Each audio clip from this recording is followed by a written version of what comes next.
Monday, March the 8th, in the year of our Lord 2021. I'm Hugh Hewitt. Look, we've got a lot of news today, but there's only one story. And we know that Meghan and Harry are the big story.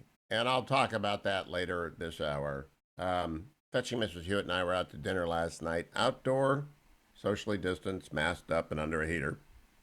And I said to her, I'm glad we're not watching it. She said, well, I'm recording it. Fetching Mrs. Hewitt fessed up. She was recording Meghan and Oprah. And I rolled my eyes and I said, what in the world could you possibly learn from that? And she said, well, I'm just interested. You know, Diana was interested. I said, Diana's been dead a long time. I know, but I'm still kind of interested, you know. And besides, Oprah's so good at what she does. And I said, come on, really? What are you watching it for? And then the waitress came by, young lady, 25 or so. I said, hey, tell me, if you don't mind, are you going to watch Meghan? She said, is it? I don't know. When is it? When is it? I said, it's tonight. She said, oh, I'm definitely watching that with my mom. My mom can't get enough of that stuff. So I think this is a gendered thing. I know Generalissimo was marking the calendar days off and couldn't wait to see Meghan and Oprah. And he's got audio of it, which I'll play for you. But let me do the real news first in the rundown. Number one, the stimulus bill passed the Senate, $1.9 trillion. They nipped and tucked it a little bit. There's one good part to it, and there's a lot of terrible parts to it.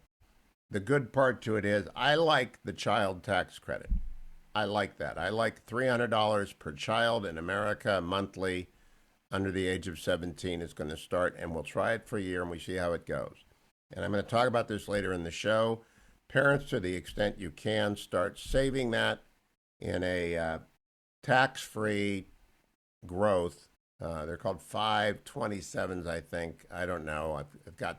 I give money to my daughter to put him in for my grandkid. But I think you ought to, as much as you can, not spend that money. Just save it, count it as found money.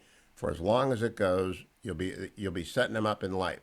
And you'll say, no, some of you won't be able to do that. Some of you are going to need the money. But it's the first pro-child tax policy of which I sort of approve. I might have done it differently and made it more income specific because it showers out on people up to $150,000 a year. But that's a big change, and the rest of it's just pork, right? The U.S. is proposing an interim power-sharing government with the Taliban in Afghanistan. That'll work not. President Biden is going to hold a summit with the Quad. Now, remember, it was Mike Pompeo that started the Quad with Donald Trump. Japan, India, Australia, and the United States. We made that a thing over the last 4 years. But President Biden is out there saying he's going to hold a virtual meeting next week, calling it a quadrilateral security dialogue. His first summit. Now, it might be his first summit, but it's not the first summit with the Quad. We've been doing that for a while, but I'm glad he's focused on it. That is to contain China. Pope Francis is having an amazing visit in Iraq. Not much audio for us there. We've got the Russians attempting to persuade Americans that the COVID vaccines aren't safe. They don't want our economy back. And they aren't going to they're using the Russian, quote, vaccine, air quotes, and the China, quote, vaccine, air quotes.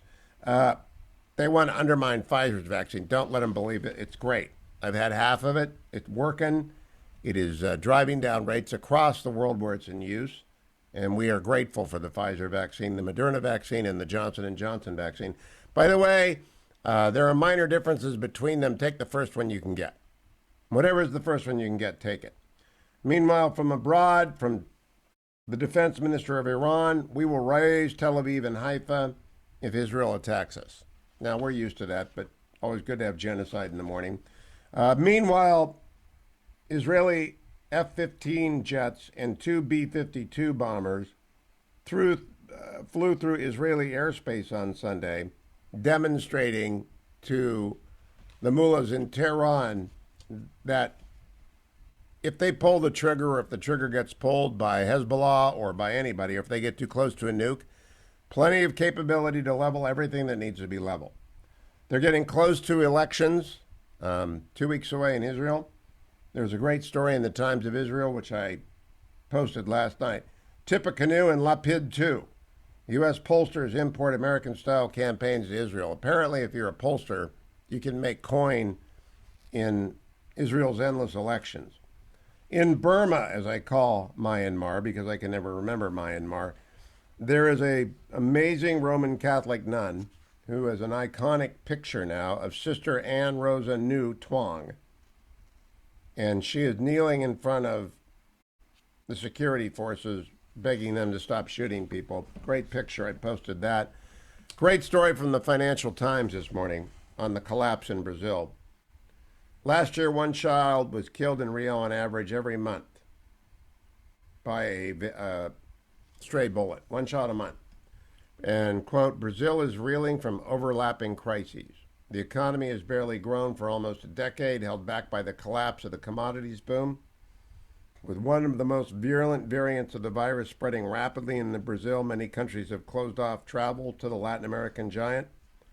The sense of malaise in Brazil is nowhere more keenly felt than in Rio, where the 6.7 million people who live there are just desperate.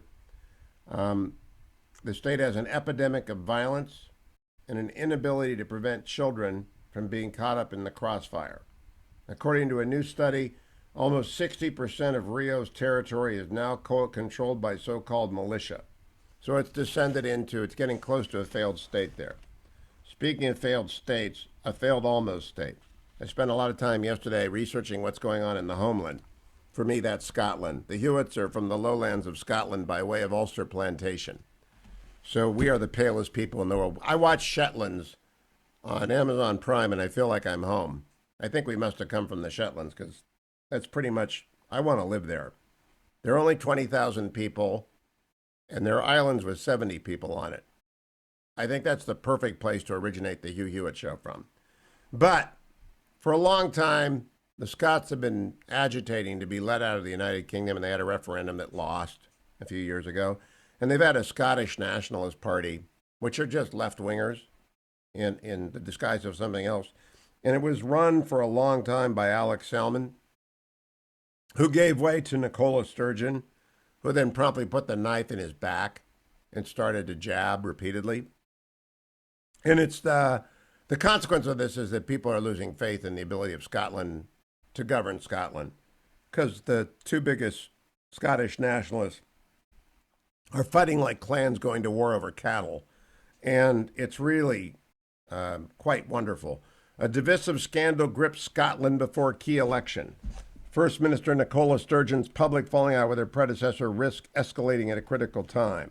The Telegraph has a column by Madeline Grant. The left's hypocrisy and fawning over Sturgeon has finally been exposed. There's no longer any excuse for allowing the SNP to pull the woolen plaid over our eyes.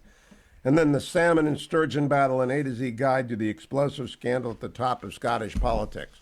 So it's a meltdown in Scotland. So if you watch the Shetlands, you realize we can't understand anything they say anyway in most of Scotland. Fetching Mrs. Hewitt and I have a favorite place in the world called the Three Chimneys. The Three Chimneys is a restaurant and bed and breakfast on the Isle of Skye after all the sheep. So it's way out there. I mean, it's way at the end of the world out there. And I would encourage you to go there. I would also encourage you, please, to head over to HughHewitt.com and be generous to Food for the Poor. There is now, on top of the COVID, it just began, a massive flooding, mudslides destroying farmlands in a country already ravaged. Here's one TV report.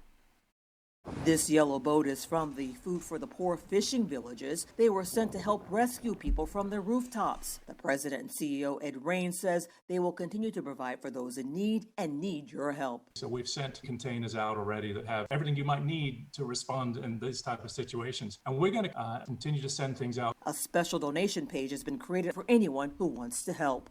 Look, you can go over to HughHewitt.com right now or call 855-359-HOPE.